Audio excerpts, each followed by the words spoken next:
The auctioneer's gavel came down with a sound that cut through the hall like a rifle shot in still air. The number on the digital board above the stage glowed in clean white digits, $178,000. The crowd of 340 collectors and dealers held its breath in the way crowds do when they understand that something irreversible has just happened in front of them. At the back of the hall, near the exit, where the carpet was worn thin from decades of foot traffic, stood a woman of 56. Her hair was the color of frost on a December morning cut short against her jaw. Her hand, the one holding the half-empty glass of bourbon, was shaking in a way she could not control. She had not eaten since breakfast. She had not slept the night before. And she was watching a man she had laughed at 6 months earlier accept the kind of victory that no amount of money could ever undo on her side of the ledger. 6 months earlier, on a frozen Tuesday morning in February, that same woman had signed a contract with a smirk she had not bothered to hide. Margaret Holloway had grown up believing that she could read the true value of any object, any building, any piece of land within 30 seconds of looking at it. Her father had taught her that ability the way some fathers teach their daughters to fish or ride horses. Over the next 6 months, the young man standing across from her in the cold would teach her a lesson. Her father, who had died believing the same thing, had never learned. The temperature on that February morning was 8 degrees below zero. Snow moved sideways across the gravel lot in front of the old barn, kicking up against the corrugated tin walls with a soft hiss. Margaret wore a camel-colored wool coat that had cost more than the building she was about to sell. Her assistant, Adrian Cole, held a leather folder against his chest, with both hands, his ears turning pink in the cold. A structural engineer stood off to one side, scrolling on his phone.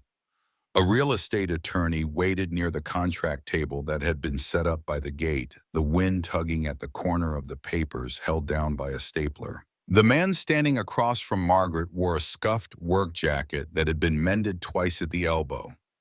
He was 32 years old, lean in the way men become lean when they have spent years doing work with their hands and not enough years sleeping enough. His name was Caleb Whitaker. He carried a small spiral notebook in his jacket pocket and a key in his other hand that the attorney had just given him. Margaret signed the contract. She handed it across the table without looking at him. She turned to Adrian and spoke loud enough that the engineer looked up from his phone. Noted in the file, sale of a derelict structure to a very optimistic man, $1,000. Adrian smiled the way assistants smile when they have learned that smiling is part of their job. The engineer chuckled. The attorney pretended to read something on his clipboard. Caleb did not react.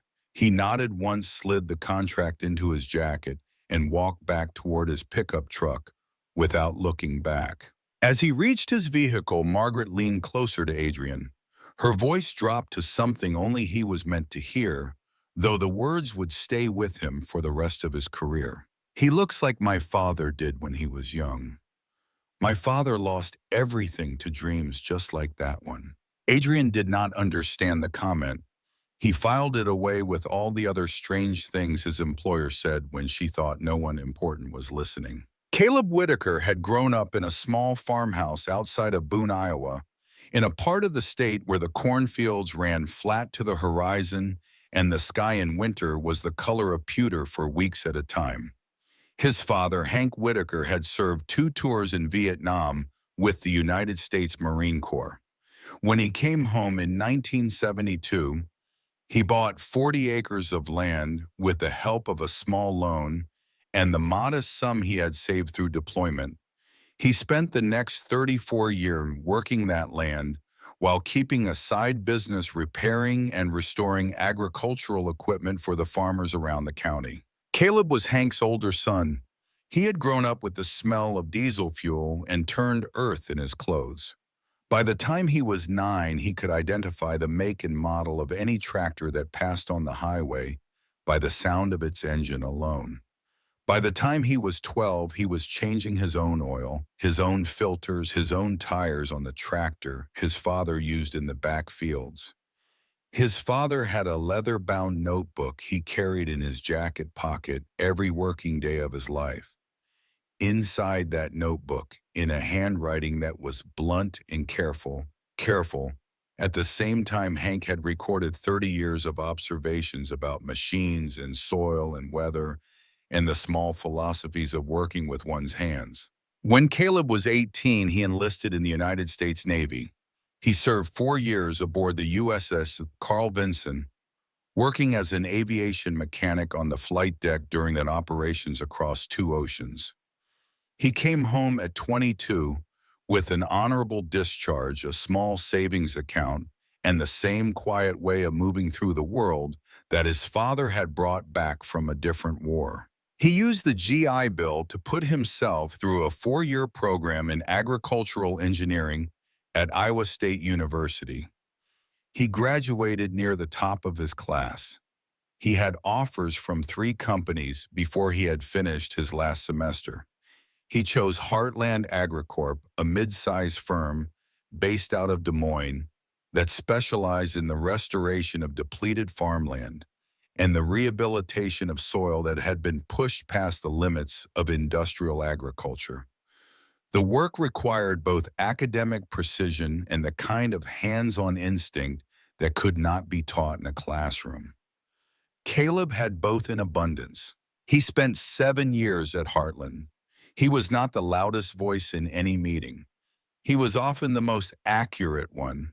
His colleagues trusted his assessments. His managers relied on his reports.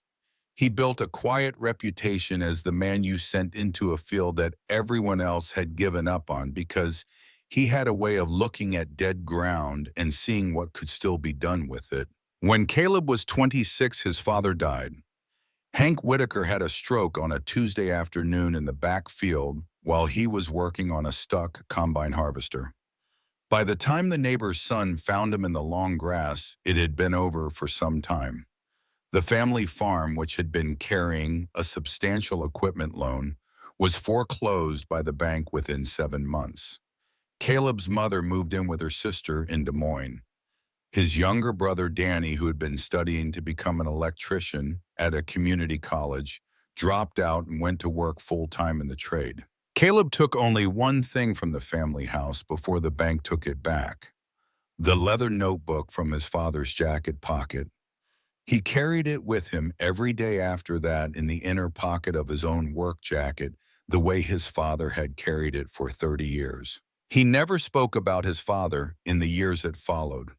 Some men carry their grief in noise. Caleb carried his in the way he turned a wrench slowly with attention, with the discipline of someone who had decided early that work was the only form of speaking he could trust. 8 months before that frozen February morning, Heartland AgriCorp finalized a corporate merger with a private equity fund out of Chicago. The acquiring firm had no interest in the soil rehabilitation division. The division did not generate fast enough returns. It did not look good on the restructuring slides. 14 people lost their jobs on a Friday night, notifications delivered by email at 11:17 in the evening. Caleb read his on his phone sitting at the kitchen table of a rented apartment that barely held his tools in his bed and the small folding chair he ate his dinners on. He did not reply. He closed the screen. He sat in the dark for what might have been an hour. Then he went to sleep. The next morning, he started making a list of every job he might be able to take on in the meantime. 2 days later, Daniel Whitaker arrived at his brother's apartment with a 6-pack of beer and a face that Caleb had seen on his father once the year before Hank died after a particularly bad season. Danny was 29 years old, broad through the shoulders, missing 2 fingers on his left hand from an accident with a circular saw 4 years earlier. He set the beer on the counter and stood in the middle of the small kitchen. "You're not going to sue them." "No. They used you for 7 years. You wrote half their internal Manuals, they threw you out like a broken belt. I know what they did. Dad would have sued them. Dad never sued anyone. And Dad died with $80,000 in equipment debt because he wouldn't fight for what was his. Caleb did not answer. He stood near the small window above the sink and looked at the parking lot of the apartment complex where snow had been piled by the plow in dirty crescents along the curb. Danny took a long breath the way men breathe when they are about to say something they have been holding for years. You're going to end up like him, Caleb, working yourself dead in a field somewhere with nothing to show for it.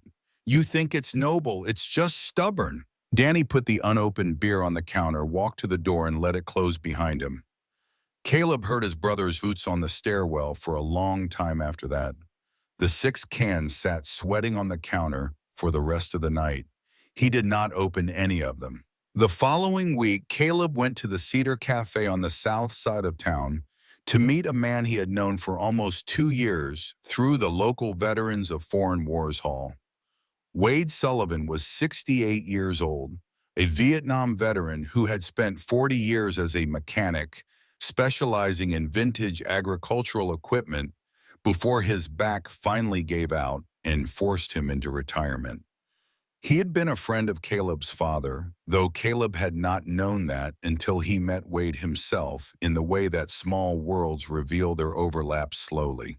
Wade was already at the booth when Caleb arrived, a cup of black coffee in front of him and a folded newspaper at his elbow. He looked up as Caleb sat down and studied his face for a long moment before he spoke. You look like a man who's been hit twice and is still trying to figure out if he should swing back or walk. I haven't decided yet. I've seen a lot of young men come back from things and stand exactly where you're standing now, 2 roads from there.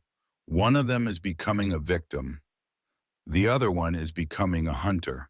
Which one was Dad? Wade smiled, but the smile did not reach his eyes. He took a slow drink of his coffee and set the mug down with care. Your father was a hunter's son, but he hunted the wrong things sometimes. Land that wouldn't pay him back, loans that were dressed up like opportunities. He didn't lose because he was weak. He lost because he didn't have anyone telling him where to look. Caleb did not answer. He looked at the steam rising from his own cup. Wade leaned forward across the table. If something comes across your desk that smells like an opportunity, you call me. I've spent 40 years knowing what a piece of old machinery is worth before the man selling it figures it out. You're not alone in this, Caleb, not while I'm still breathing. Caleb nodded once. They drank the rest of their coffee in silence. Outside the window, the snow had started again, thick and slow. The kind of snow that meant the temperature was about to drop another 10 degrees before nightfall. Margaret Holloway was a woman who had never repaired anything with her hands in her life, and she would have told you that with no apology.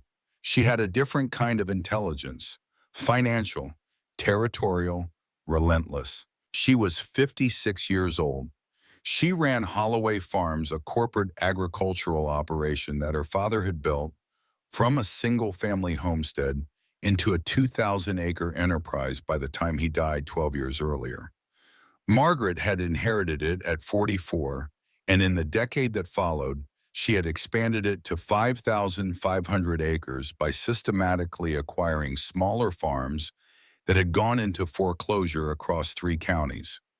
She was known in the agricultural community as the land woman, a nickname some used with respect and others used with something harder. Both versions contained the truth. Margaret had been a widow for 8 years. Her husband Edward had died of a heart attack on a soybean field in late August on a Sunday afternoon while inspecting an irrigation system. They had been married for 23 years. They had not been able to have children. After Edward's funeral, Margaret had returned to work the following Monday and had not taken a single full day off since. She lived alone in a large restored farmhouse on the original Holloway property, a 6-bedroom structure that her father had built and her grandfather had started. She drank her morning coffee in a kitchen that could have seated 12. She drank her evening bourbon in the study that had been her father's, where his books still lined the walls and his framed photographs still hung where he had hung them. She had a brother. Travis Holloway was 61 years old, 5 years older than her, and he had been bypassed for the leadership of Holloway Farms when their father died. That bypassing was a wound that had not healed in 12 years. Travis sat on the board of directors. He attended every quarterly meeting.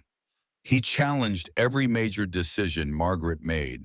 They had not had a meal together in over 4 years. In the second week of January, in a board meeting that ran an hour past schedule, Margaret had presented her acquisition plan for a 4-acre parcel of agricultural land on the eastern edge of Cedar Falls.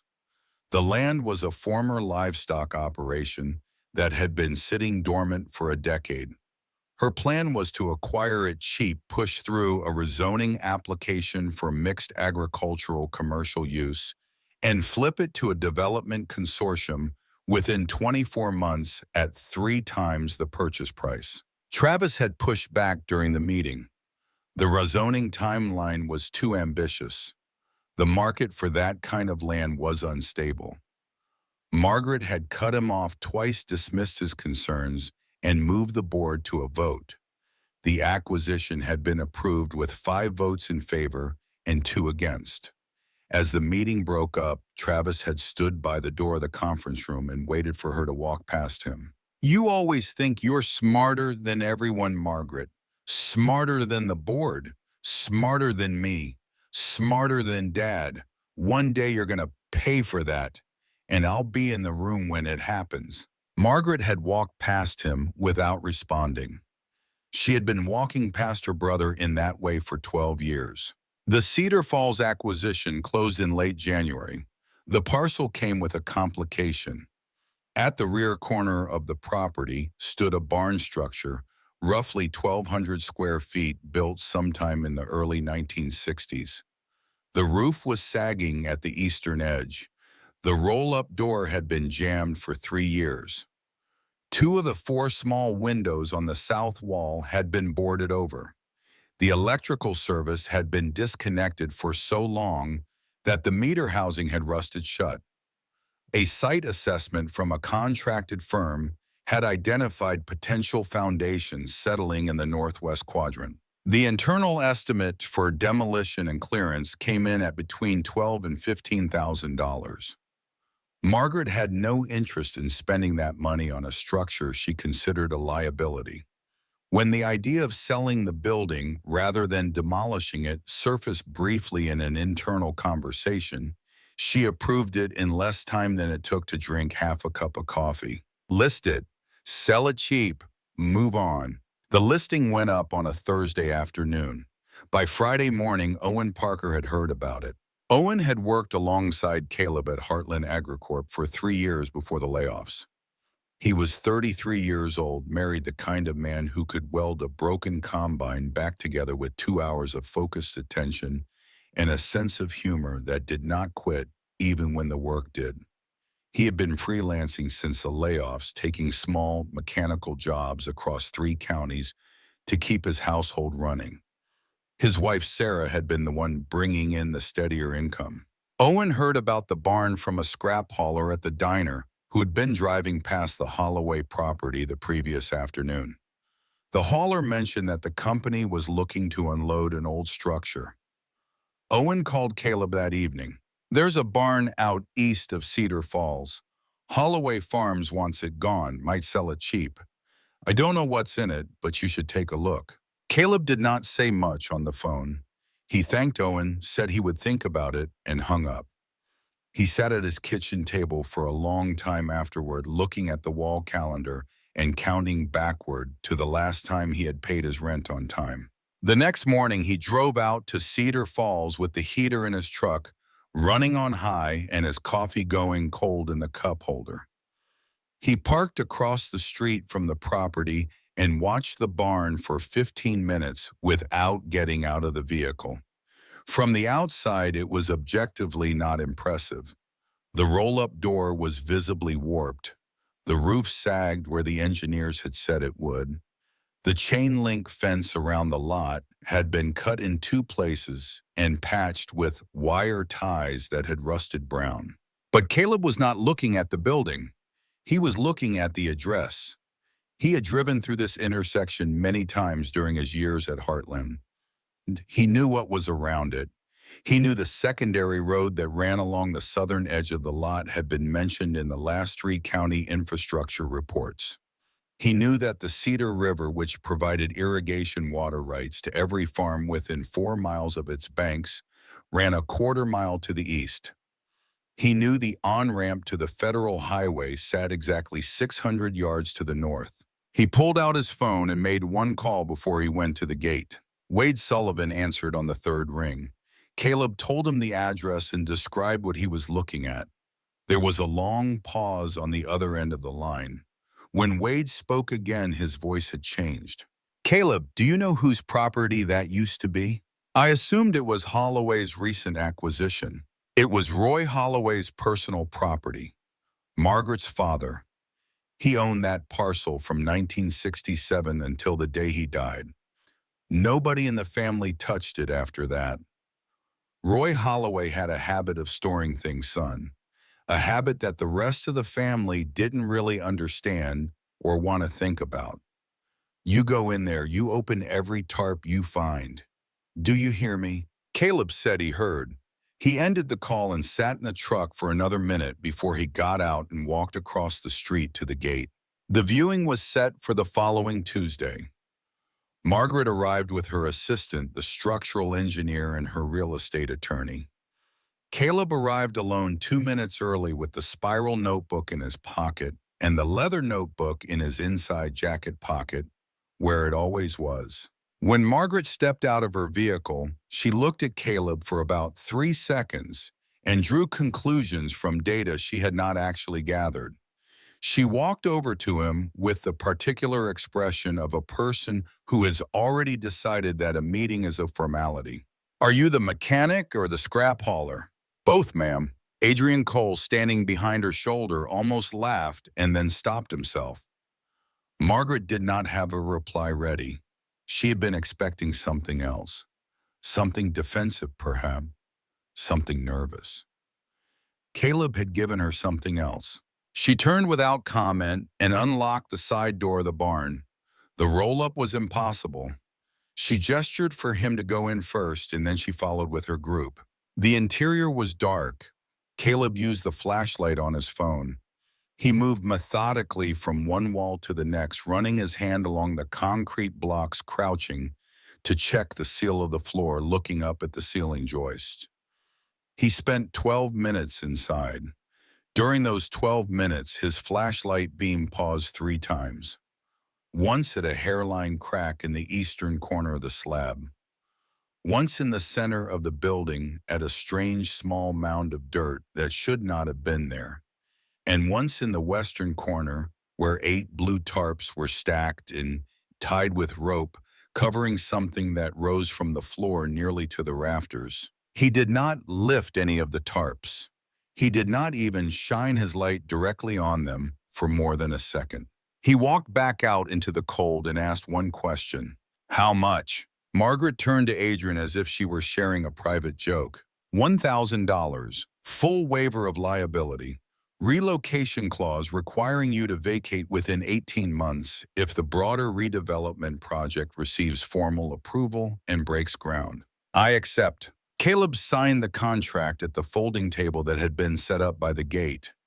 The wind cut across the lot at a slant.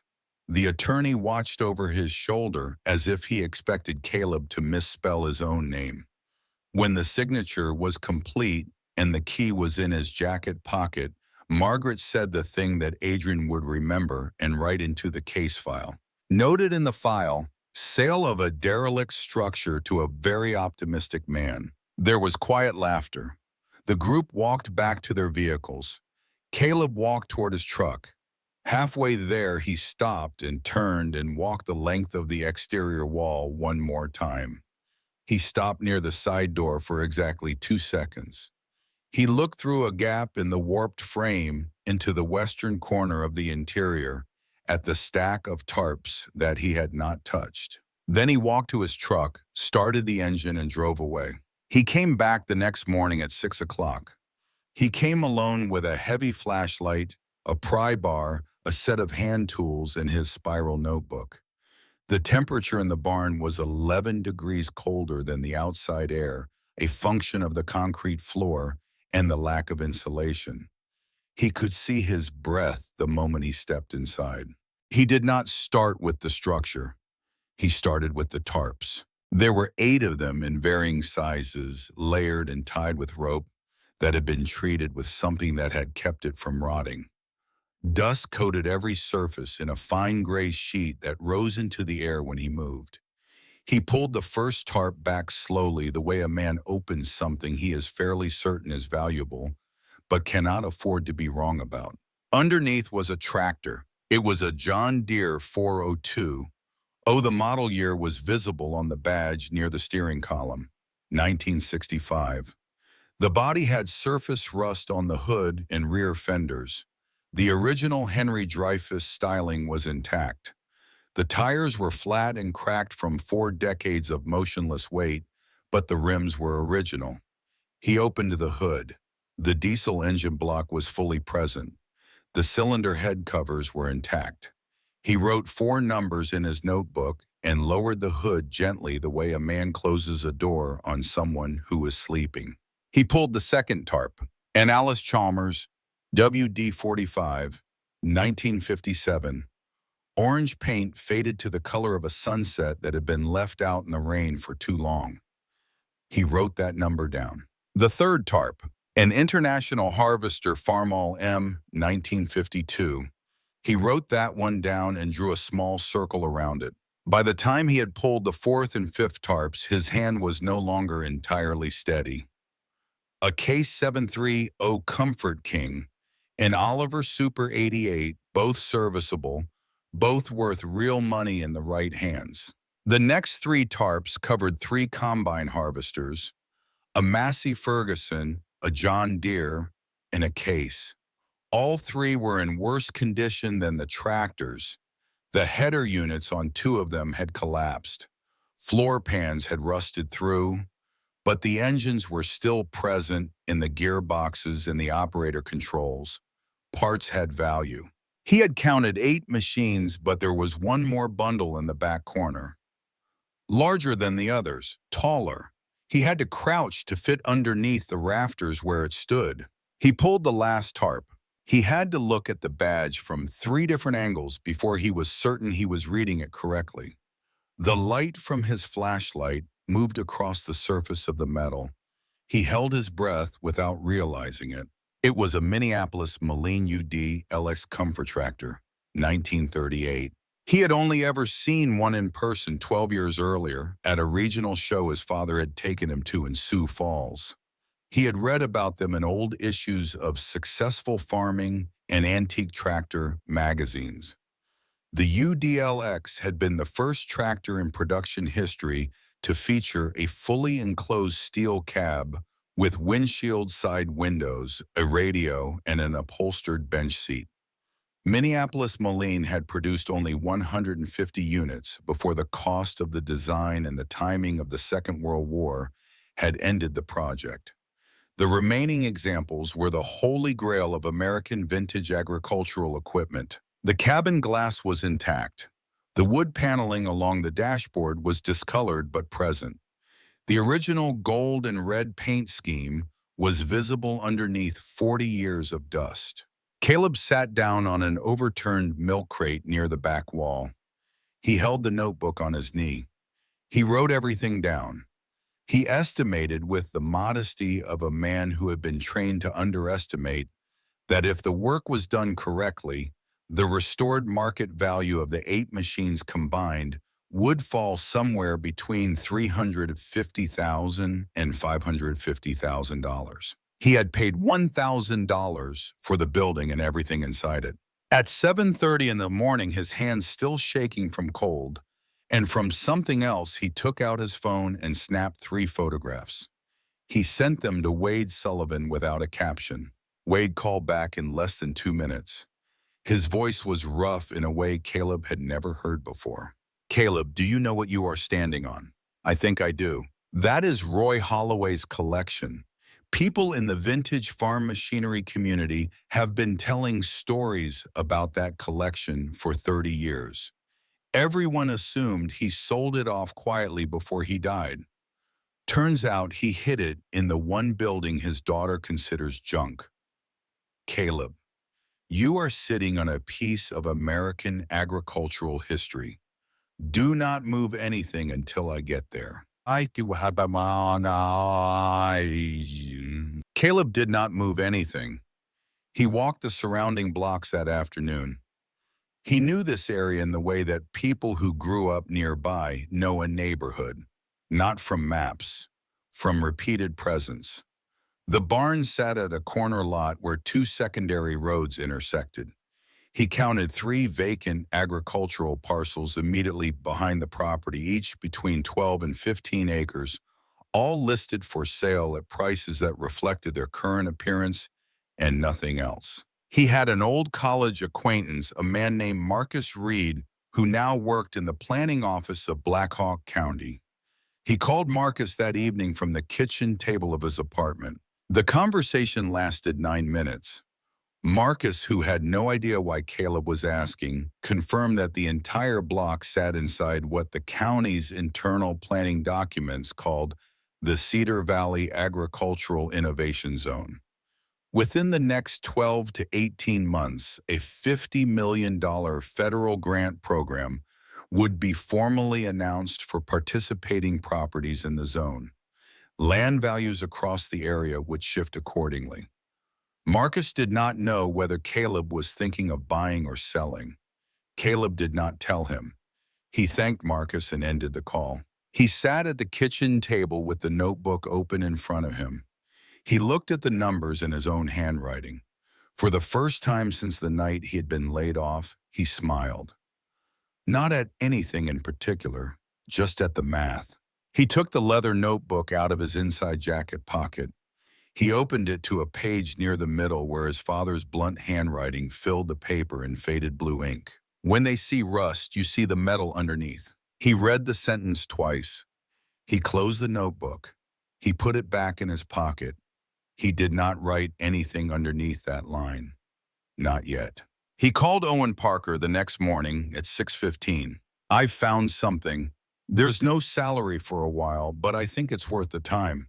"How much did the property cost?" $1,000. There was a long pause on the other end of the line. "Say that again, Caleb." $1,000. Another pause.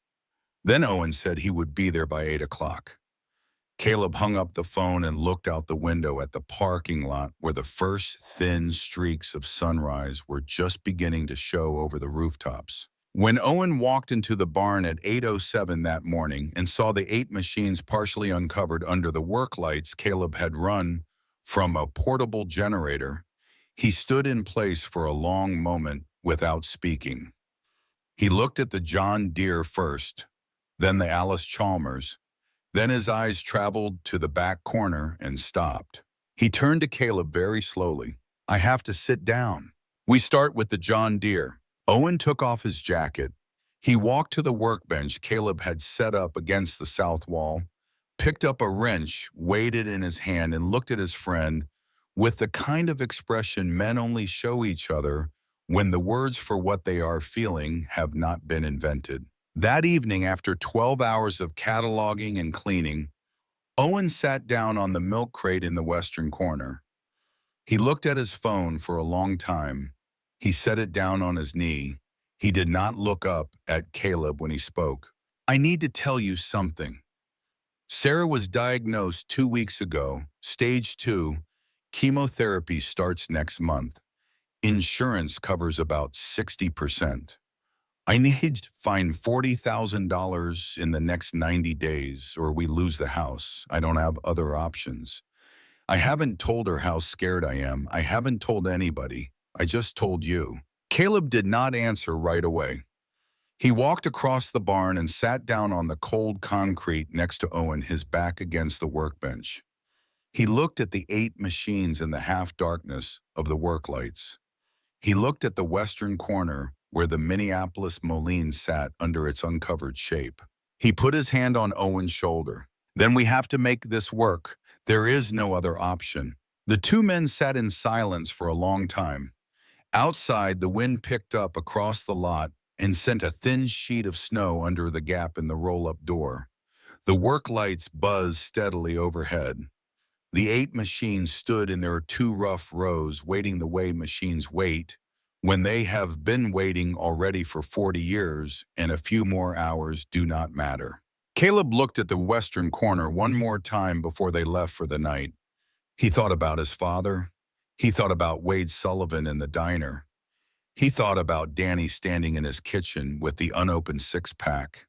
He thought about Margaret Holloway in her camel coat saying the words about the very optimistic man. He locked the side door of the barn behind them. The key felt heavier in his hand than it had the day before. Tomorrow they would start with the John Deere. 40 miles east of the barn, in a private office on the second floor of the Holloway Farms headquarters, a man named Frank Mosley sat across a polished walnut desk from Margaret Holloway and slid a manila envelope toward her without saying a word. It was a Thursday evening, 3 weeks after the contract had been signed.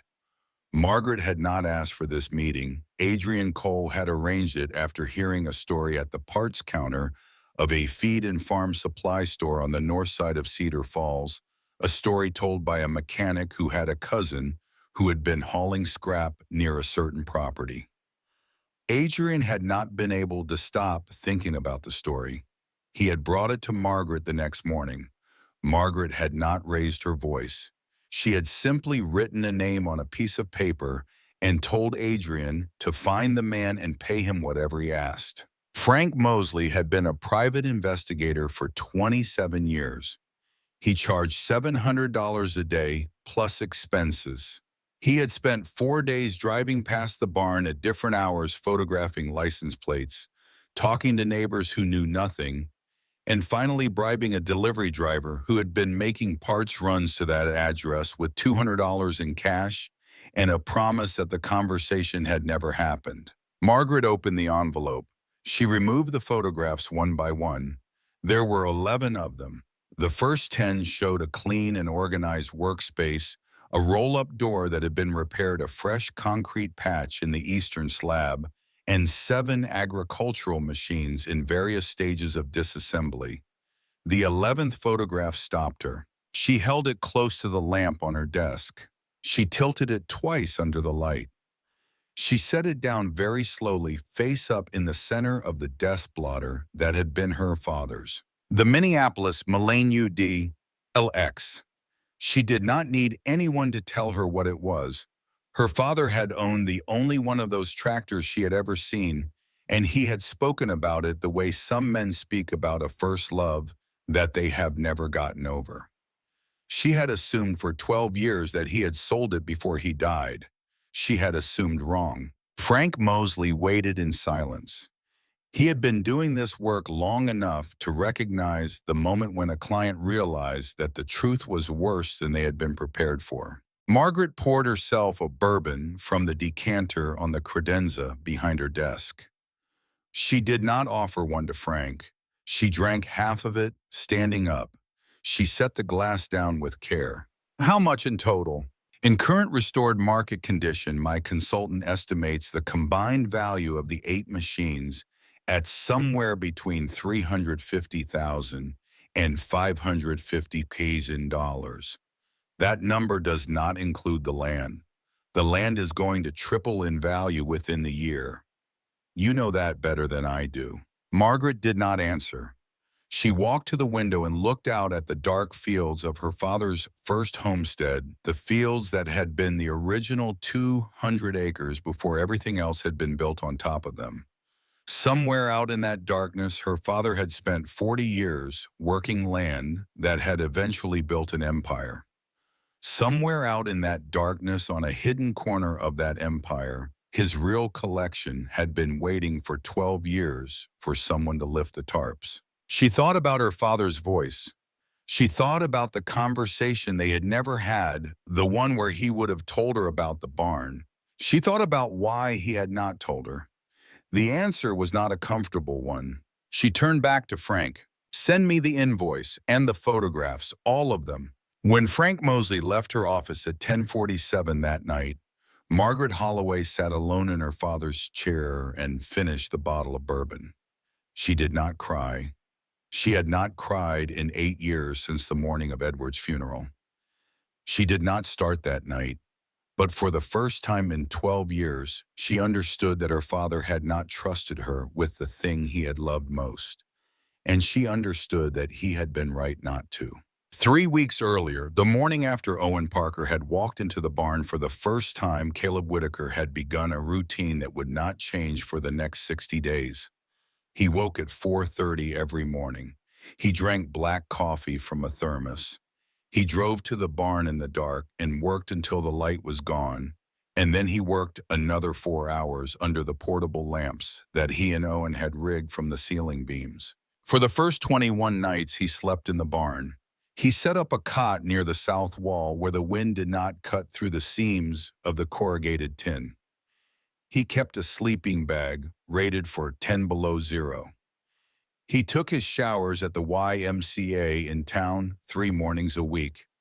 The rent on his apartment was $490 a month, and he had calculated that every month he did not pay. It bought him another 3 weeks of parts. He let the lease last without telling Owen, and without telling Wade, and without telling his brother, who had not called him since the night with the unopened beer. The John Deere 4020 required a crankshaft replacement.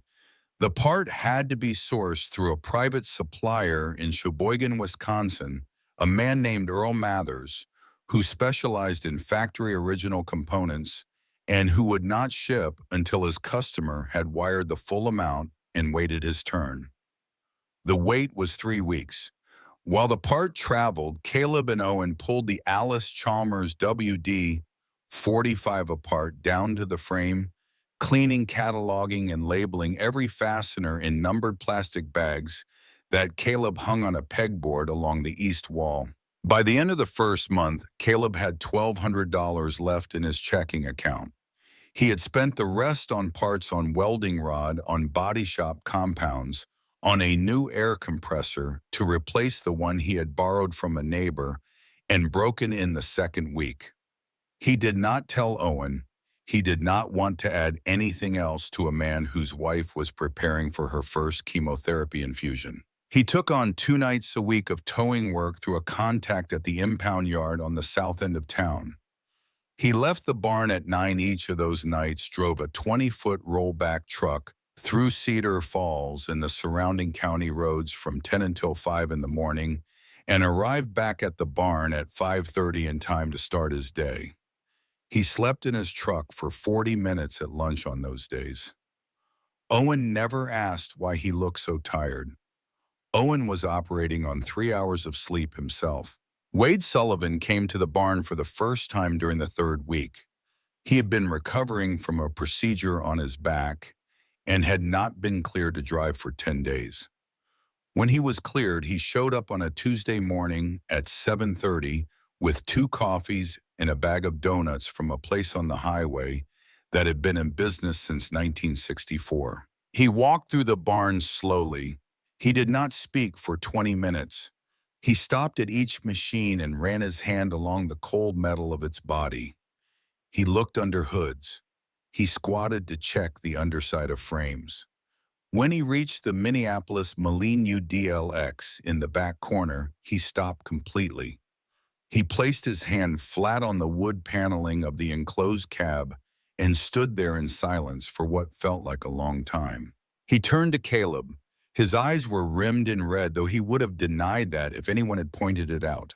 "My father had one of these.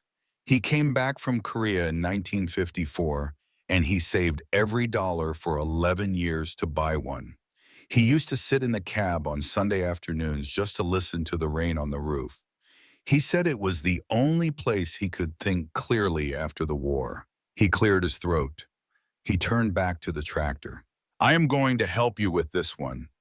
I am not going to take a dime for it. I want to see this machine running again before I die. You understand me, son? Caleb nodded. He could not speak.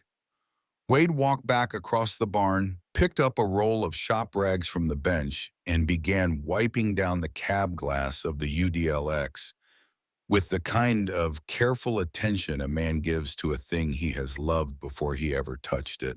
5 days after Wade's visit, the ice storm hit Cedar Falls without warning at 2 in the morning on a Friday night. Caleb was asleep on the cot in the south corner. Owen had gone home the night before to be with Shira for her second chemo treatment. The first sign of trouble was a sound like a gunshot, the splitting of a cottonwood limb in the lot behind the barn. The second sign was the sound that came 20 seconds later from the eastern corner of the roof, a deep groan of metal under weight, and then the long, sharp tearing of corrugated tin opening like a wound.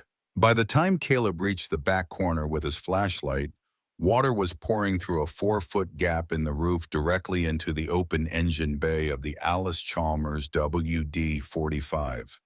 The transmission and the cylinder block had been fully disassembled 3 days earlier and laid out across a tarp on the floor for cleaning and inspection.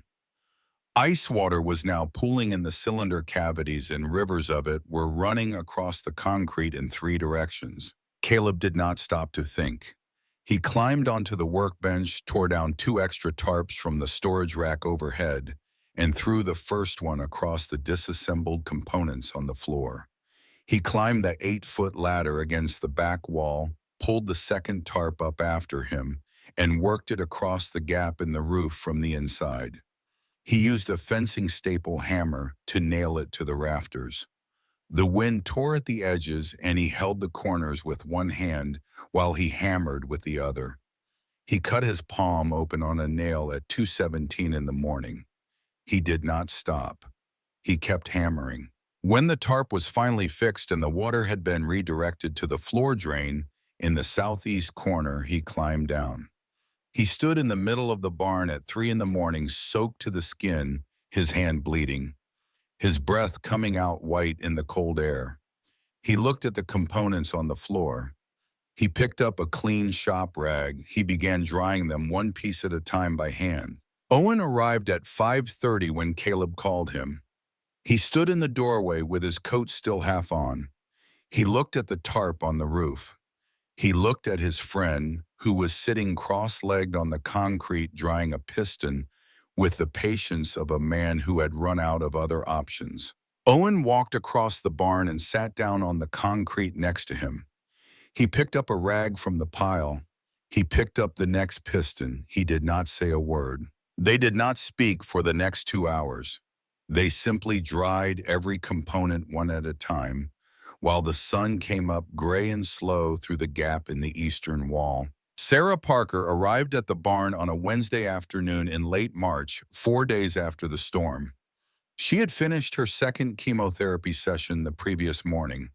Her hair had begun to come out in handfuls in the shower, and she had asked her sister the night before to help her shave her head. She wore a dark blue knit cap, jeans, and a heavy jacket that had belonged to her father. She carried a paper grocery bag. Owen did not know she was coming. He was bent over the engine compartment of the John Deere, with his back to the door when she walked in. Caleb saw her first. He set his wrench down on the workbench and walked over to greet her. He is going to be upset that you came alone in the cold. He is going to be upset about a lot of things for the next year. He can be upset about one more. She set the paper bag on the milk crate by the back wall. She unwrapped 4 sandwiches that she had made that morning before the nausea had started. Ham and Swiss on rye with mustard cut into halves. She set out a thermos of tomato soup. She arranged paper napkins. Then she looked across the barn at the Minneapolis Moline UDLX, and she stopped moving. She had not been told about the tractor in detail. Owen had been vague about the project the way husbands are vague when they are trying to protect their wives from the weight of dreams that have not yet come true. She stood in the middle of the barn in the dark blue cap and she looked at the back corner. Owen turned around then. He saw her. He saw what she was looking at.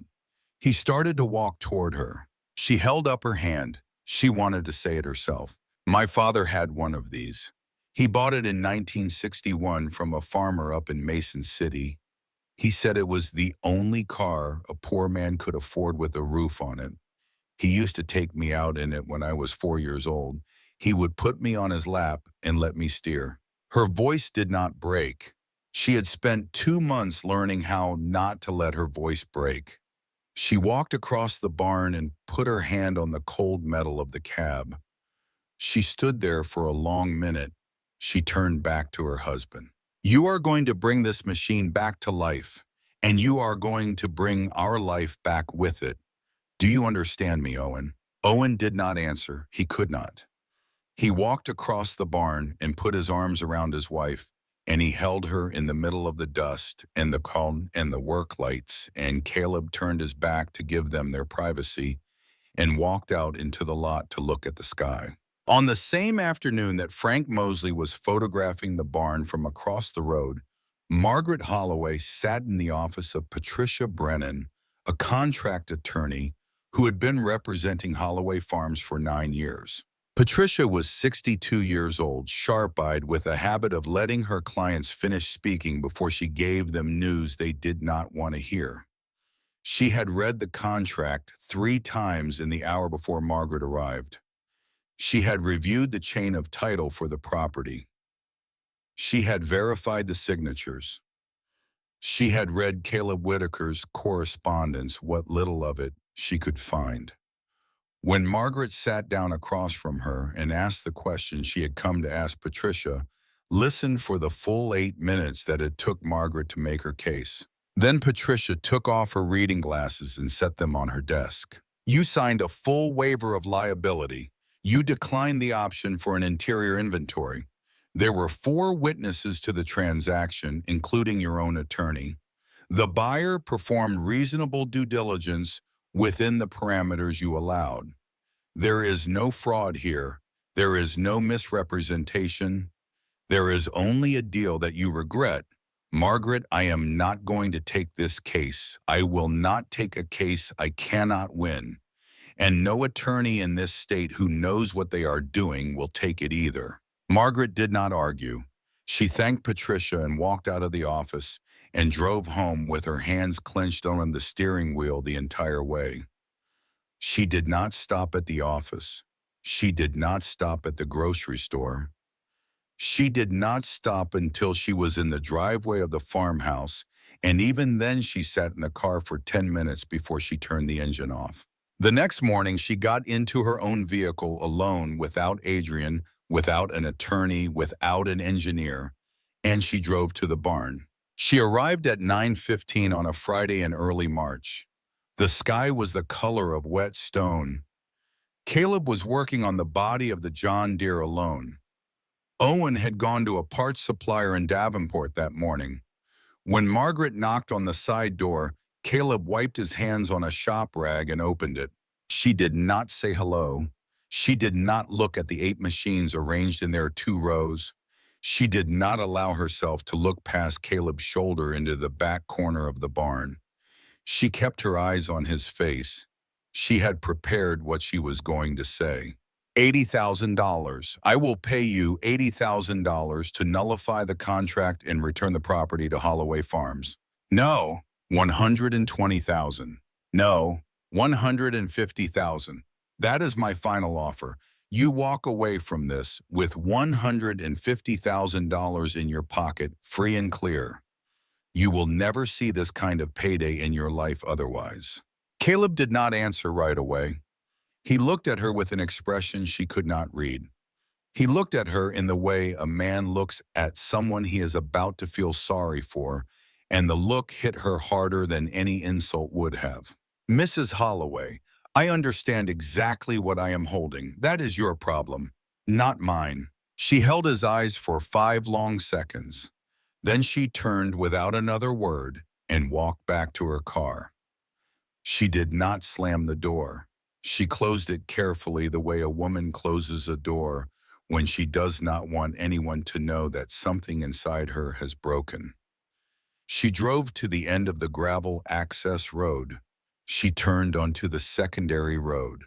Half a mile from the barn, she pulled the car over onto the shoulder, put it in park, and sat with both hands on the steering wheel. Her hands were shaking.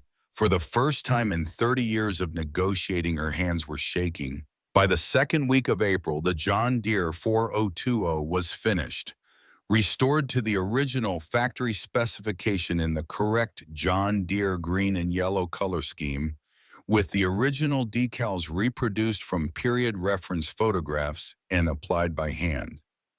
The diesel engine started on the second turn of the key. Owen rolled it out of the barn at 6:30 in the morning on a Tuesday and let it idle in the lot while Caleb stood at the open roll-up door with his arms folded. Wade Sullivan came that morning to watch.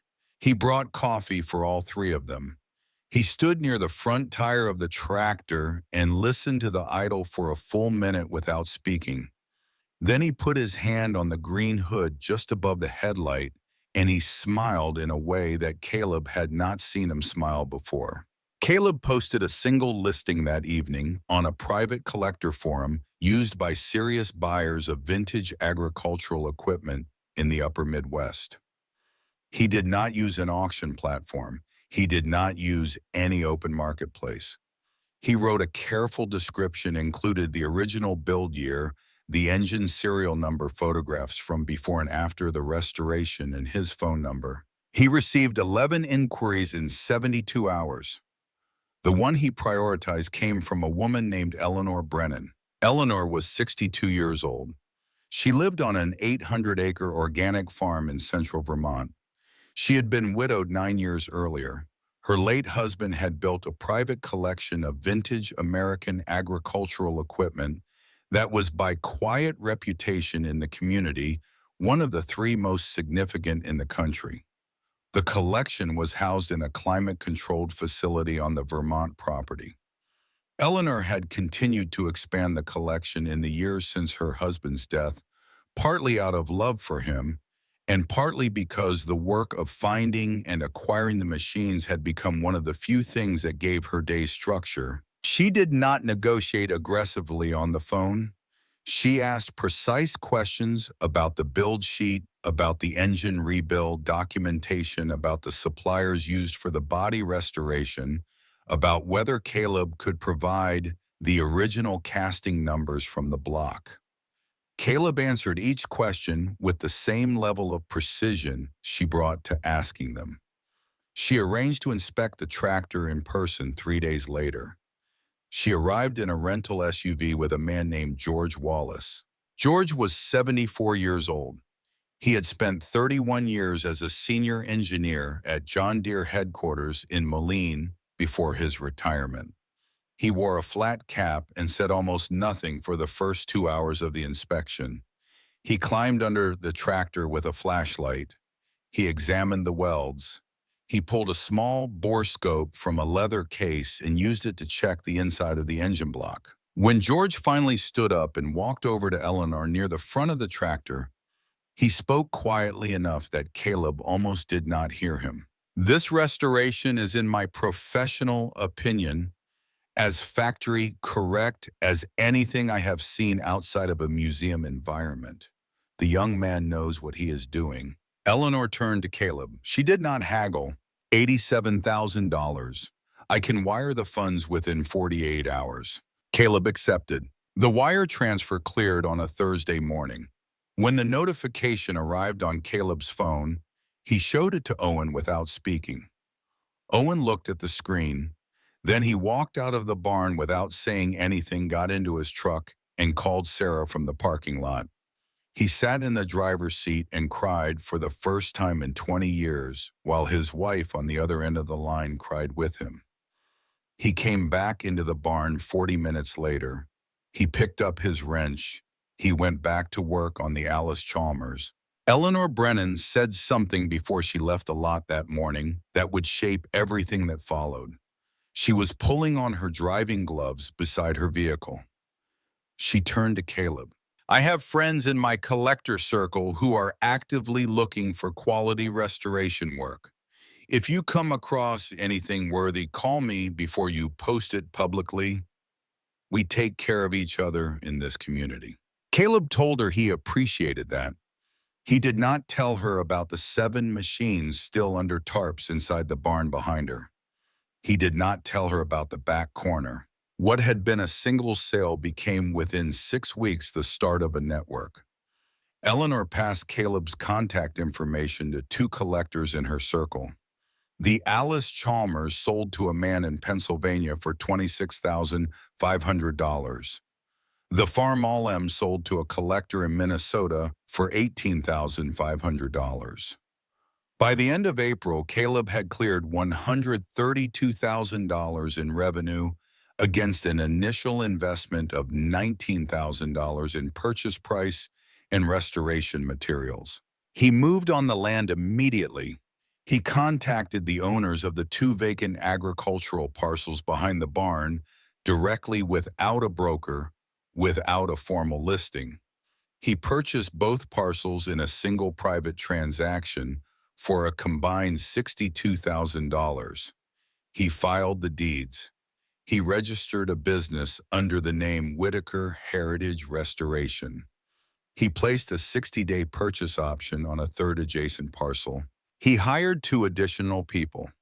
Kevin Brooks was 38 years old, a body and paint specialist who had spent 6 years at a Hawaii restoration shop in central Pennsylvania before moving back to Iowa to be closer to his aging mother. Ray Coleman was 45 years old, a parts sourcing specialist who had spent 15 years tracking down rare components through private networks across North America. Owen Parker, by function, if not yet by formal title, became the technical director of the operation. On a Sunday afternoon in early May, Daniel Whitaker pulled into the lot of the barn in his work truck. He had not called ahead. He had not spoken to his brother in 11 weeks. He walked through the open roll-up door and stopped. He looked at the 5 remaining machines under work lights. He looked at the western corner where the Minneapolis Moline UDLX stood half disassembled, its cab partially restored, its engine block out and resting on a custom stand. He stood there for a long time. He did not speak. Caleb came out from behind the John Deere harvester he had been examining and stopped about 10 feet from his brother. Danny finally turned to face him. His eyes were wet. You did the thing Dad always wanted to do. Caleb did not answer. He walked the 10 feet and put his arms around his younger brother, and Danny hugged him back, and the 2 men stood in the middle of the barn with the work lights overhead while Owen and Kevin and Ray quietly stepped outside to give them their privacy.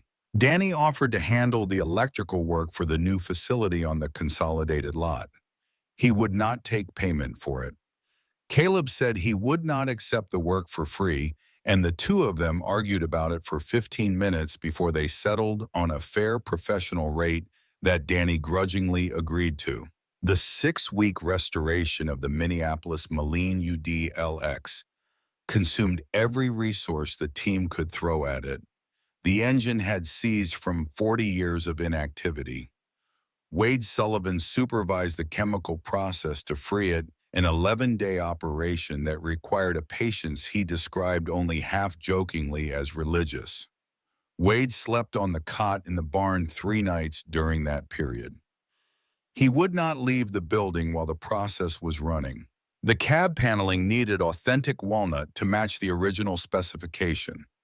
Ray Coleman tracked down a small custom millwork shop in North Carolina that had supplied period-correct wood for 2 earlier UDLX restorations.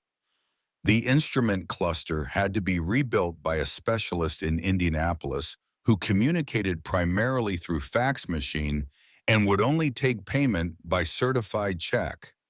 The 6-volt electrical system was, in Owen's professional opinion, a conspiracy designed by Minnesota engineers in the 1930s to ensure that no future generation would ever fully understand what they had done. While the work continued, Margaret Holloway moved on her last available legal option. She hired a new attorney out of Des Moines named Howard Sterling. Sterling filed a civil suit against Whitaker Heritage Restoration, alleging violations of the temporary land use clauses in the original contract. The suit was on its face weak, but weak suits in civil court still cost money to defend, and Margaret knew that as well as anyone. The defense took 3 weeks and cost Caleb $8,000 in legal fees. The judge dismissed the case on procedural grounds, ruling that Caleb had complied with every term of the original agreement, but the stress of the litigation had a cost beyond money. Sarah Parker had to be admitted to the hospital for 2 nights. In the middle of it, her white blood cell count dangerously low, her body unable to handle the additional weight of her husband's anxiety. Owen nearly walked away from the project during that week. Caleb sat with him in the hospital cafeteria at 3 in the morning on the second night, and they had a conversation that neither man would ever describe to anyone else. Owen came back to work the morning Sarah was discharged. On the last Friday in May, the Minneapolis Moline UDLX was finished. Owen rolled it out of the barn at 7 in the evening. The light was gold and slanting across the lot. The original gold and red paint scheme had been restored to a depth that seemed to absorb the evening sun rather than reflect it. The walnut paneling in the cab gleamed. The cab glass was clear. The wedge shape of the body sat as confidently on its wheels as it had on the day it had left the factory in Minneapolis in the spring of 1938. Wade Sullivan stood at the front bumper. He had been at the barn every day for the past 3 weeks. He put his hand on the chrome trim above the headlight. He stood there for a long moment. Caleb saw his shoulders shake once. Wade looked up at the sky for a count of 3 and then looked back at the tractor. Your father would have watched this thing for an hour, Caleb. He would have just stood here and watched it idle. He is watching Wade, I am sure of it. Wade did not answer. He nodded slowly and walked back inside the barn. Claire Bennett called Caleb's office line on a Tuesday morning in early June. She was 52 years old. She had been cover in business and agriculture for the Heartland Business Review for 14 years. She had won regional awards.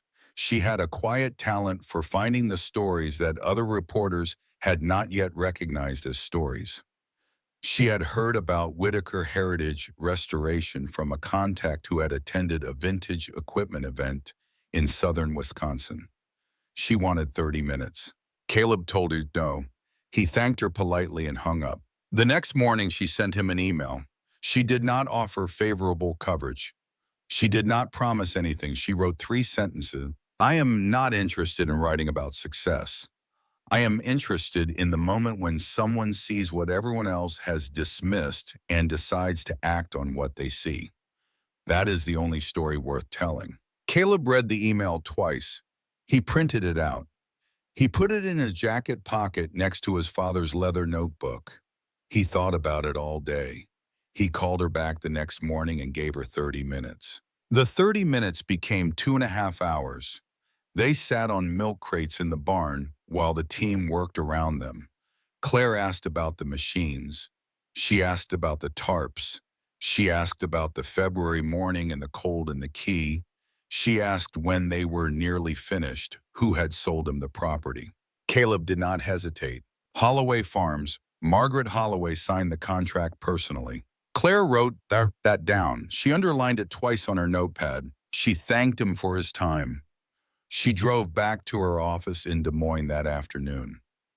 She wrote the article over the next 48 hours, working through 2 nights of strong coffee and the kind of focus that comes when a journalist knows she has something.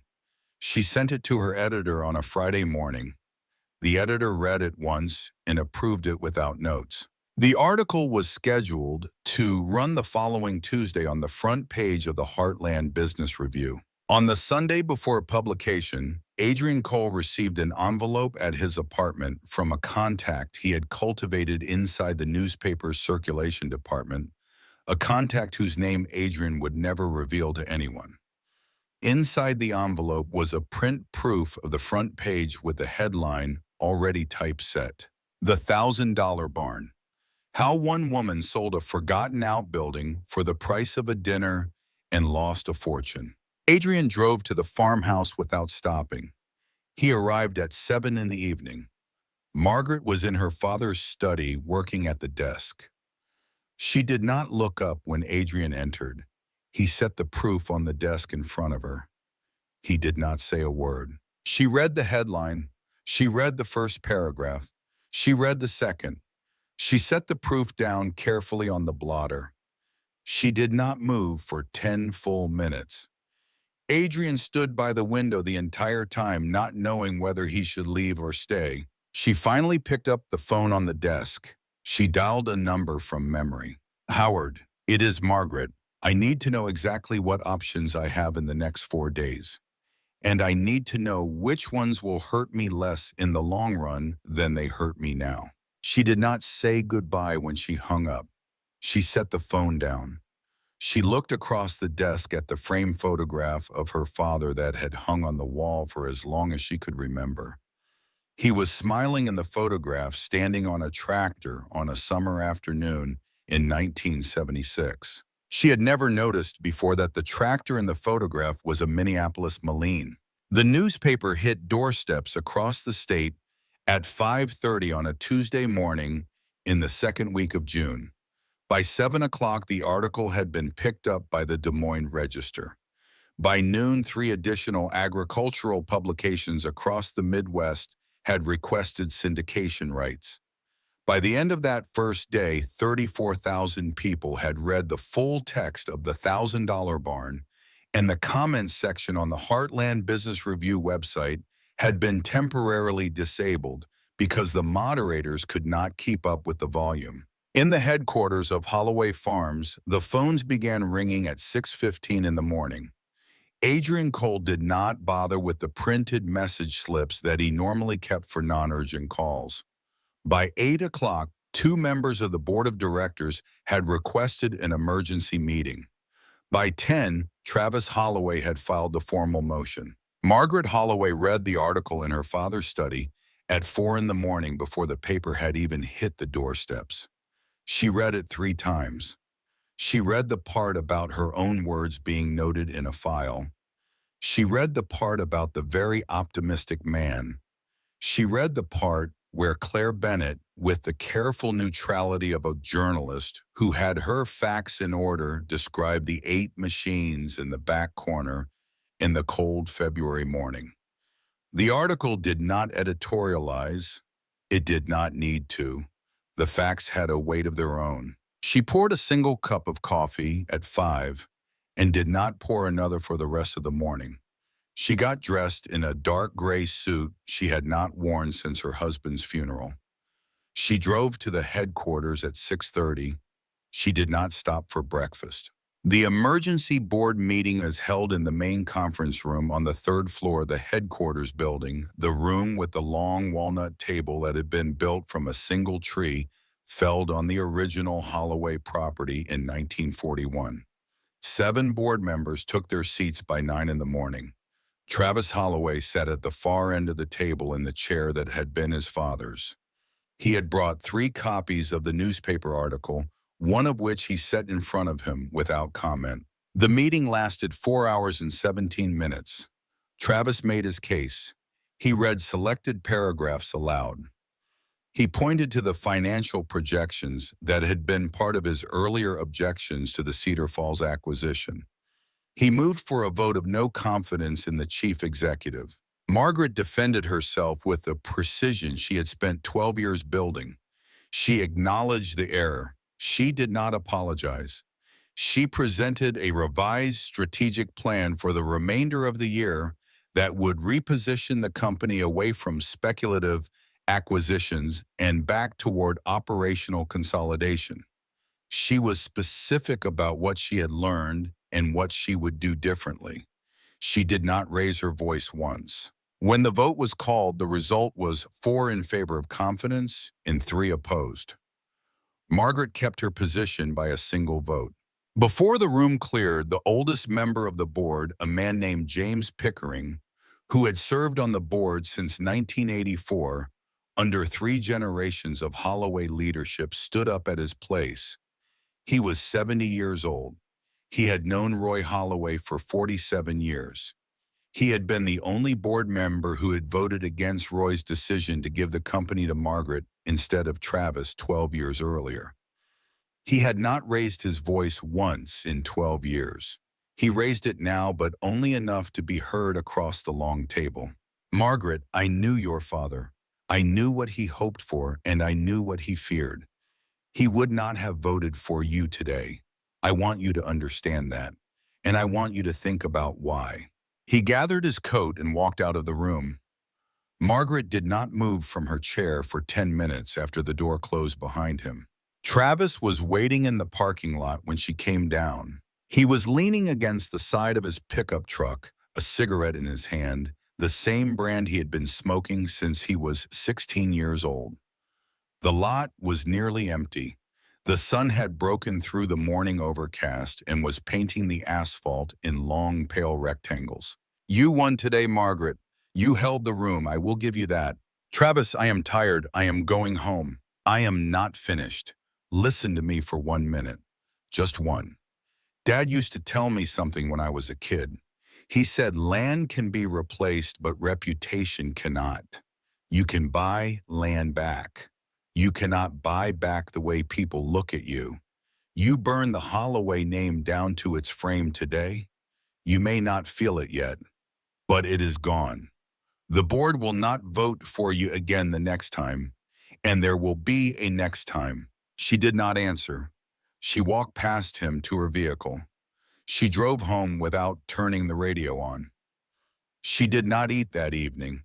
She poured a bourbon at 9 and another at 10 and another at 11. She sat in her father's study with the article open on the desk in front of her. For the first time in nearly a decade, Margaret Holloway cried. Not in a way that anyone would have heard. She did not make a sound. The tears came down her face while she sat in the chair, and she did not try to stop them. She did not wipe them away. She let them fall on the leather of the desk blotter that had been her father's. She opened the lower drawer of the desk. It had been locked since her father's death. She had never opened it. She had never wanted to. She had told herself for 12 years that she was respecting his privacy. The truth which she had refused to look at was something else. She was afraid of what she might find inside. She found a journal, leather-bound, worn at the corners. The handwriting inside was her father's. She read for 2 hours. She read about the early years on the homestead. She read about her grandfather. She read about the day her brother had been born and the day she had been born. She read entries about her husband, entries her father had written after Edward's funeral, entries that she had never known existed. And then she found an entry from when she was 15 years old. She read it twice. Margaret is smarter than Travis. She is smarter than I was at her age. But I worry about her. She looks at people the way I have taught her to look at numbers. I should not have done that. I hope life will teach her what I cannot. I hope she learns before it is too late. Margaret closed the journal. She put her head down on her arms on the desk, and she stayed that way for the rest of the night. Sarah Parker rang the bell at the Cedar Valley Cancer Center at 2 in the afternoon on a Thursday in the 3rd week of June. The bell was a small brass one mounted in a wooden frame on the wall outside the chemotherapy infusion room. Patients rang it when they completed their final treatment. The nurses applauded. Other patients still in their chairs applauded if they were able. Owen was beside her when she rang it. He was holding her left hand. With her right hand, she pulled the cord and the bell rang clear and sharp through the hallway. And the nurses came out of the station to clap. And Owen Parker, who had not cried in public in his entire adult life, dropped to one knee in the middle of the corridor and put his forehead against his wife's stomach and wept like a child. Caleb Whitaker was waiting in the lobby when they came down. He had driven Sarah's mother in from the farm that morning so she could be there for the moment. He stood up when he saw them coming through the inner doors. Sarah, who was thin and pale and still in the knit cap, walked across the lobby to him. She put her arms around him without saying anything. I am still here. We are still here. Thank you, Caleb. Thank you for not letting him give up. Caleb did not answer. He could not. He held her for a long moment, and then he stepped back, and Owen came up to his friend with eyes that were still red and a smile that he could not seem to put away. I owe you everything, Caleb. There is nothing I can ever do that will be enough. You have already done it. You showed up at 8 that first morning. Everything else has been a consequence of that. They walked out of the cancer center together into the warm air of late June, and the three of them stood in the parking lot for a long time before anyone moved. The Mecum Gone Farm and Auction was held on the last Saturday of June at the Mississippi Valley Fairgrounds in Davenport, Iowa. It was the largest dedicated vintage agricultural equipment auction in North America. 600 lots would cross the block over 3 days. The Minneapolis Moline UDLX had been entered in January before the restoration was complete on the strength of the documentation Caleb had submitted and the chain of custody he had been able to verify through Wade Sullivan's contacts. It had been accepted as one of 10 featured lots for the Saturday evening session. Caleb arrived in a dark navy suit. The last time he had worn a suit was for his father's funeral 6 years earlier. The shoulders were a little tight. He had not bothered to have them taken out. He stood in the staging area for an hour before the session began, talking quietly with two officials from the auction house, signing the final paperwork, walking around the tractor one last time. His team had come with him. Owen was in the second row of the audience with Sarah beside him, her hair just beginning to come back in fine, soft tufts beneath the knit cap she still wore most days. Wade Sullivan sat in the front row. He had worn his old Marine Corps dress uniform jacket over a clean white shirt. He had not worn that jacket in 22 years. The brass buttons caught the overhead lights. Danny Whitaker sat next to Wade. Kevin Brooks and Ray Coleman sat one row behind them. Eleanor Brennan had come down from Vermont with two friends from her collector circle, and she sat near the back. Caleb scanned the room twice. He did not see Margaret Holloway. He had not expected to. He was wrong. She was standing near the rear exit behind a column where the lights did not quite reach. She had come alone. She wore a dark navy dress that she had bought for the occasion. She held a glass of bourbon in her right hand. She had been there since the doors had opened, and no one had recognized her, and that was exactly what she had wanted. The Minneapolis Moline UDLX was the 8th lot of the evening session. When the previous lot, a fully restored International Harvester from 1947, was sold and rolled off the staging floor, the lights dimmed for a moment and then came up again on the empty platform. There was a sound from the speakers, a low engine rumble from a recording, and the curtain at the back of the staging area parted. The UDLX came through under its own power with one of the auction house drivers at the controls. It moved slowly into the light. The gold and red paint scheme glowed under the overhead lamps. The enclosed cab caught the light along its glass and its walnut trim. Something happened in the room that was not quite applause. It was a collective intake of breath, the sound 340 people make when they are looking at something they had only ever seen in photographs. The auctioneer at the podium let the silence hold for a count of 3. Then he leaned forward into the microphone. Ladies and gentlemen, Lot 87, 1938, Minneapolis Moline UDLX Comfortractor. Restored by Whitaker Heritage Restoration of Cedar Falls, Iowa, under the supervision of Caleb Whitaker and Wade Sullivan. The applause that came then was warmer than the typical lot acknowledgement and longer. A large portion of the audience had read Claire Bennett's article in the past 2 weeks. They knew the story behind what they were looking at. Wade Sullivan stood up at his seat in the front row. He stood up before anyone else did. The other veterans in the room, of whom there were many, began to stand with him. By the time the applause had reached its full volume, more than 60 men in the room were on their feet. Caleb saw Wade standing. He did not trust himself to look at Owen and Sarah. He kept his eyes on the floor in front of his chair. The bidding opened at $75,000. It moved fast in the first 30 seconds. 100, 110, 125, 130. It paused at 155. A phone bidder represented by a young woman at a station along the sidewall came in at 168. A man in the third row, a collector from Texas, whose name Caleb did not know, came back at 172. The phone bidder answered with 176. The room went quiet in the particular way rooms go quiet when the number is real, and everyone present understands what is happening. The auctioneer paused. He looked at the man in the third row. He looked at the phone station. The man in the third row shook his head once. The gavel came down. $178,000. Owen Parker exhaled so loudly that the man next to him turned around. Sarah Parker put her face against her husband's shoulder and did not lift it for a long minute. Wade Sullivan sat back down slowly in his chair and put his hand over his mouth. Danny Whitaker looked across the room at his older brother and did not try to hide the tears on his face. Caleb sat very still in his chair.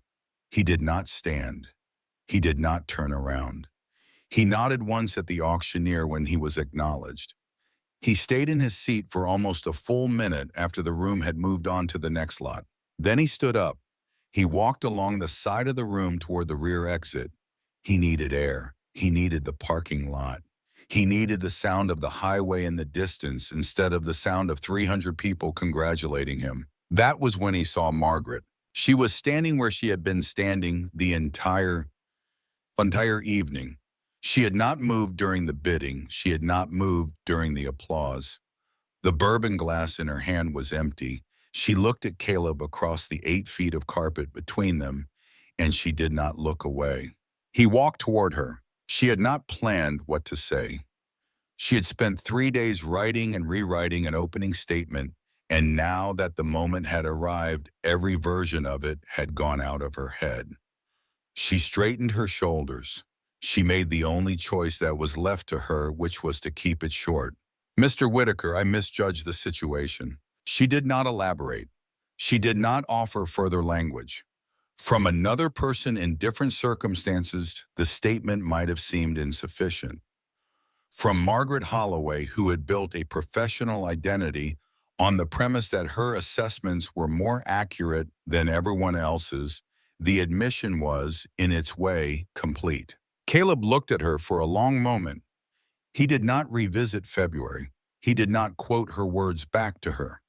He did not perform the vindication that the moment technically offered him. "Mrs. Holloway, you looked at the building and made a decision based on what was visible. I made a different decision based on what I believed was underneath. We were looking at the same thing with different instruments." He held out his hand. She took it. The handshake lasted 3 seconds. Neither of them looked away. When it ended, Caleb nodded, once turned, and walked back into the room to find his team. Margaret stood by the column for another 2 minutes. Then she set her empty glass on the small table beside her and walked out into the warm night air of the parking lot. She drove home to the farmhouse alone. She did not turn on the radio. When she pulled into the driveway, she sat in the vehicle for a long time before she turned off the engine. She slept that night for the first time in 3 weeks. 2 weeks after the auction, on a Wednesday morning, Adrian Cole called the office of Whitaker Heritage Restoration. He had a request from Margaret Holloway. She was asking whether Caleb would consider taking on the restoration of 3 antique tractors that had been in storage at the family farmhouse for 12 years. They had belonged to her father. They had not been touched since his death. The estimated value of the project before any negotiation was $95,000. Caleb took the call himself. He listened. He asked one question. Why is she asking me? There are 3 other shops within 2 hours that could handle this work. Adrian was silent for a moment on the other end of the line. She did not give me a specific reason. She told me to tell you that the machines belonged to her father and that he had loved them and that she wanted them restored by people who would understand what that meant. Tell her we accept. We will need to inspect the machines first. We will draw up a formal estimate from there. When Caleb hung up the phone, Owen was standing in the doorway of the small office Caleb had set up in the corner of the barn. He had heard the conversation. He folded his arms. You took it. I took it. After what she did, after the lawsuit, after everything. The machines belonged to her father. That is the only thing that matters now. Owen looked at his friend for a long moment. He nodded once. He turned and went back into the work area without another word. The story of the contract reached Travis Holloway the following Friday. He drove to his sister's house unannounced at 8 in the evening. He did not bother to knock when he reached the front door. He let himself in through the kitchen the way he had been letting himself into that house since he was a boy. He found Margaret in their father's study. She was sitting at the desk. The journal was open in front of her. She'd been reading it again. You are giving that man our family's money.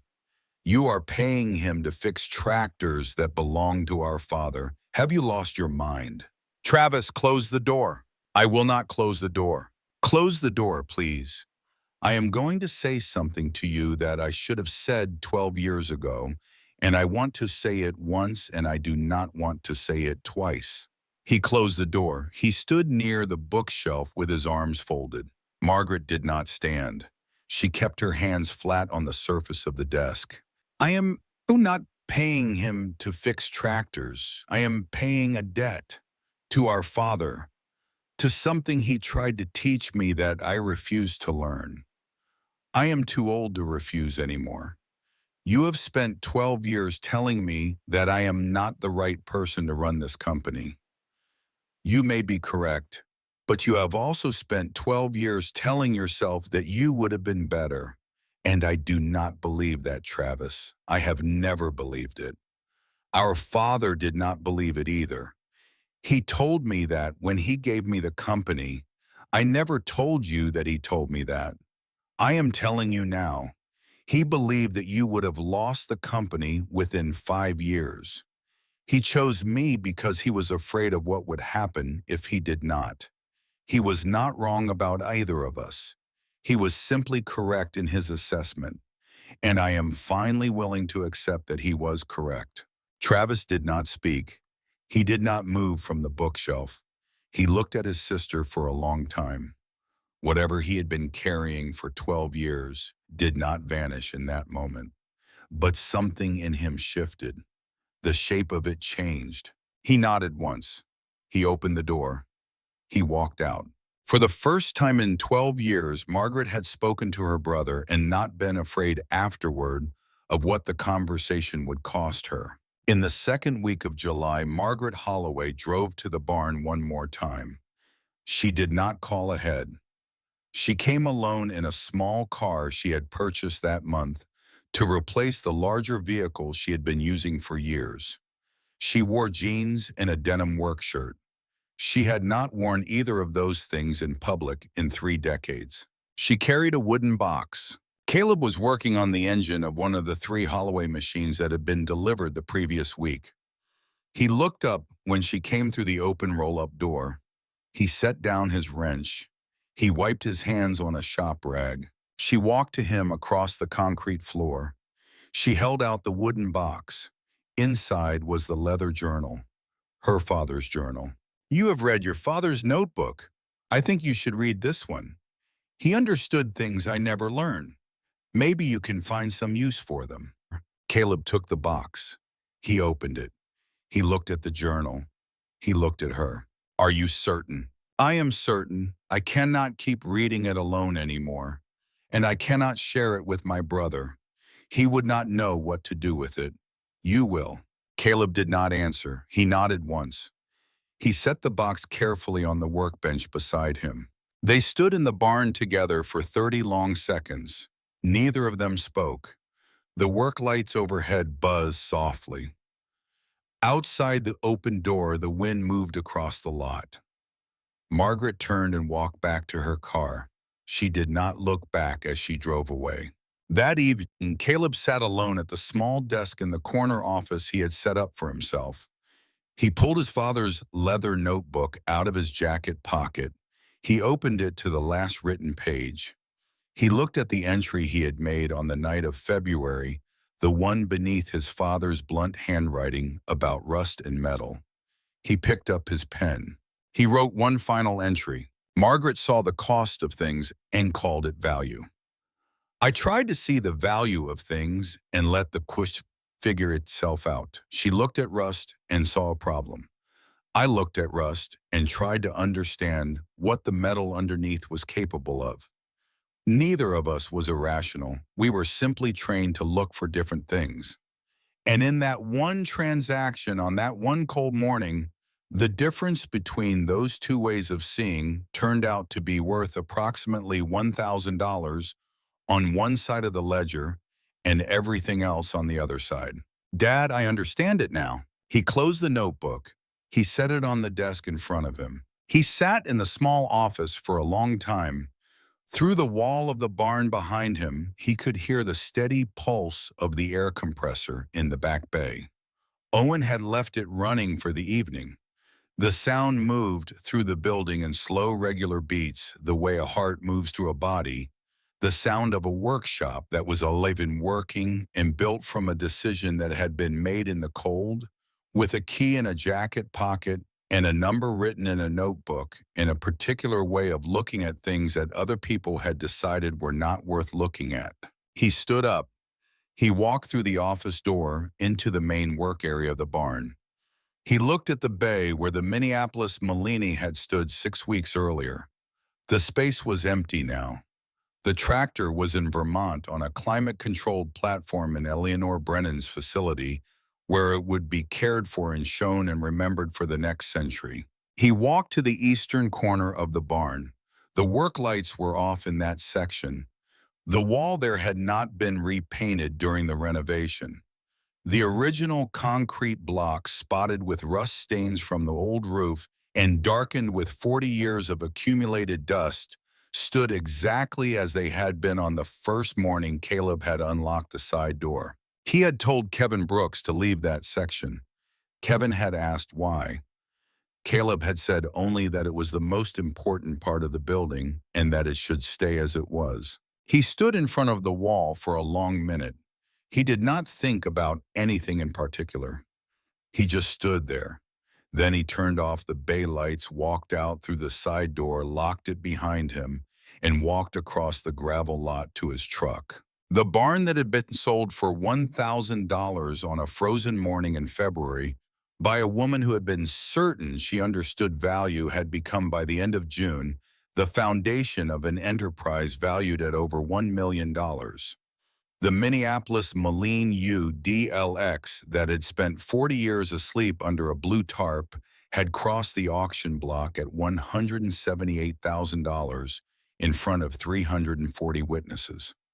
The 3 parcels of land that had surrounded the original property had been independently assessed after the formal announcement of the federal grant program in May at a combined value of $520,000. Owen Parker had been given a 20% equity position in the company. Sarah Parker was in full remission. Daniel Whitaker had taken a salaried position as electrical foreman. Wade Sullivan had accepted a part-time consulting role with a $5,000 monthly retainer, the first paycheck he had drawn in 8 years of retirement, and he had told Caleb on the day he signed the agreement that the work had given him a reason to wake up in the morning that he had not had since the day he had stopped fixing his own tractors. People who heard the story later, and many people heard it because Claire Bennett wrote a second piece that was syndicated to 3 national publications, often asked Caleb what the lesson was. He gave different answers to different people. To other tradesmen, he said that credentials do not protect you, and neither does institutional loyalty, and that you should build the thing you can build with your own hands. To younger men, he said that being dismissed is not the same as being wrong. To journalists, he said very little. The shortest answer he ever gave, and the one that appeared in the most print, was the simplest one. Look more carefully before you decide. In the end, the thing he had learned was not about the machines. It was not about the land or the contracts or the auction or the article or the handshake in the back of a hall in Davenport. It was about the difference between what something looks like and what it is. That difference, measured in time and certainty, in 6 months of work that started before sunrise and ended past midnight, turned out to be worth considerably more than $1,000. It turned out to be worth everything. Caleb Whitaker drove home that night with the windows down and the warm air of the Iowa summer coming through the cab. The fields on either side of the highway were full and dark and quiet. Somewhere in the distance, a tractor was running late under work lights, the sound of its engine carrying across the open ground, the way sound carries on a still summer night. He listened to it as he drove. He thought about his father. He thought about Wade Sullivan in his Marine Corps jacket standing up in the front row of the auction hall. He thought about Owen on his knees in the cancer center hallway. He thought about Margaret Holloway handing him the wooden box and turning and walking away without looking back. He thought about all of it, and then he stopped thinking about it. He simply drove. The sound of the distant tractor stayed with him for a long time after he had passed it. The engine of a machine that had been built to outlast the people who would ever use it doing the work it had been built to do in a field somewhere in the country he had grown up in on a summer night that would not come again. He pulled into the driveway of the small farmhouse he had purchased the previous week, the one he had bought outright with Rish, the one with the 40 acres behind it that had once belonged to a family who had lost it to the bank a decade earlier. He turned off the engine. He sat in the truck for a long minute. Then he got out, walked up to the front porch, unlocked the door, and went inside. The lights came on one by one as he moved through the house. Outside, the Iowa night was wide and dark and quiet. The work was not finished, but for the first time in a long time, it had a place to begin from.